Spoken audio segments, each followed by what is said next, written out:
মেলার মতো মুকুটমণিপুরে হয়ে গেল নৌকা বাইচ প্রতিযোগিতা। শুরু হয়েছে আদিবাসী সংস্কৃতি, লোক সংস্কৃতি এবং পর্যটন বিষয়ক মুকুটমণিপুর মেলা।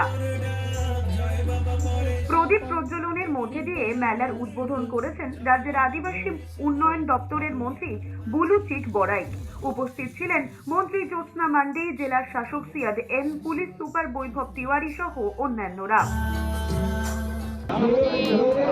মেলা 2025 আমাদের চলবে প্রায় 3 দিন। আমাদের মেলা প্রত্যেক বছরই এই মেলা হয় এবং মাননীয় মুখ্যমন্ত্রীর উচ্চারণে এবং আদিবাসী দপ্তরের সহযোগিতায় এই মেলা হয়। মূলত এই মেলা আমাদের লোক সংস্কৃতি, টুসু, ভাদু, এই সমস্ত গান, এই সমস্ত নৃত্য আমরা তুলে ধরি।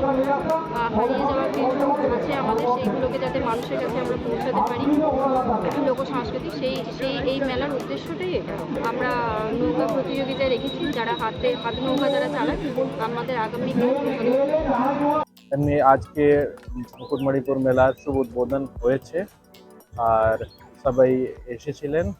মাননীয় মন্ত্রী আদিবাসী উন্নয়ন দপ্তর উনি চিফ গেস্ট হিসাবে এসেছিলেন, সাথে এসেছিলেন সভাধিপতি ম্যাডাম ছিলেন, এমওএস ম্যাডাম ছিলেন, DM sir, ADM sir, SP sir, সব কেউ এখানে এসেছিল আর ভালো করে আমরা উদ্বোধন করেছিলাম। আর আমি এখন আশা করছি কি যে আগামী 2 দিন আরো যে এই অনুষ্ঠান চলবে ওটাও ভালো করে চলবে আর আদিবাসী সংস্কৃতি এবং লোক নৃত্যের সাথে আমরা আরো একটা ভালো করে পরিচিত হব, এটাই আমার আশা। মুকুটমণিপুরের ড্যামের নিয়েই সব থেকে প্রসিদ্ধ আছে, তো ওই জলকে আমরা একটু আরো ভালো করে ইউজ করতে পারি।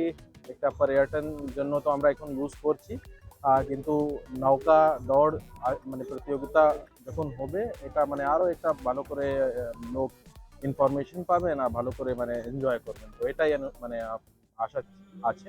নৌকা বাইচ প্রতিযোগিতা শনিবার শুরু হয়েছে। একই সঙ্গে এবারের মেলায় বিভিন্ন সরকারি দপ্তর ও ব্লক প্রশাসনের মিলিয়ে 30টি স্টলও রয়েছে। এই নৌকা বাইচটা তো এবছর নতুন হয়েছে এবং এই এলাকার মধ্যে নতুন হয়েছে, স্বাভাবিক কারণেই এটা আমাদের বেশ ভালো লাগছে যা এরকম একটা সুন্দর প্রতিযোগিতা আমাদের এই গ্রামের মধ্যে হয়েছে।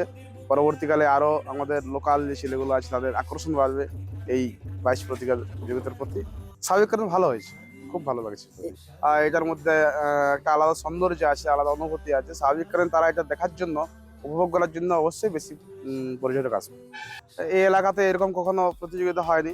আমি দেখেছি, গতকালকেও দেখেছি যারা নৌকা চালক আছেন তারা নিজেরা প্র্যাকটিস করছিলেন এবং পরবর্তীকালে এলাকার আরও অনেকে যারা এমনি আছেন তারাও বিশেষভাবে আগ্রহী হবেন এই নৌকা চালানোর প্রতি। মুকুটমণিপুরের কংসাবতী জলাধারে প্রতিযোগিতাটি হয়। খাতড়া মহকুমা প্রশাসনের উদ্যোগে এই প্রতিযোগিতায় মোট 50টি নৌকা যোগ দিয়েছিল। 25টি করে 2টি ধাপে এই প্রতিযোগিতায় 2 রাউন্ডের প্রথম, দ্বিতীয় ও তৃতীয় স্থানাধিকারীদের পুরস্কৃত করা হয়। ভালো লাগছে, খুব ভালো লাগছে। মানে এই যে প্রতি বছর যদি এটা হয় প্রতি বছর, তাহলে এটা আমার ভালো লাগবে। হয়তো আমি বছর হয়েছি, কিন্তু পরের বছর যেমন আমার থেকে আবার কেউ চেষ্টা করে যে প্রতিযোগিতায় যেমন আমি ফার্স্ট হই, সেকেন্ড হই, বুঝতে পারছেন? তাহলে ওই জন্যে যেমন আগ্রহটা যেমন মানুষের সবারই কেন ছোটো থেকে হবো বলে, কিন্তু অনেকে সাহায্য দুর্বল বলে অনেকে বলেছে যে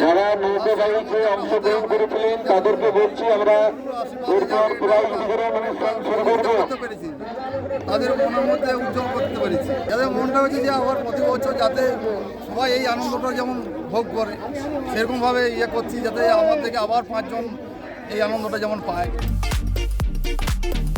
এই প্রথমবার নৌকা বাইচ প্রতিযোগিতা হলো এই বাঁকুড়ার রানী মুকুটমণিপুরে, আর যা দেখতে ভিড় জমিয়েছিল অসংখ্য পর্যটক।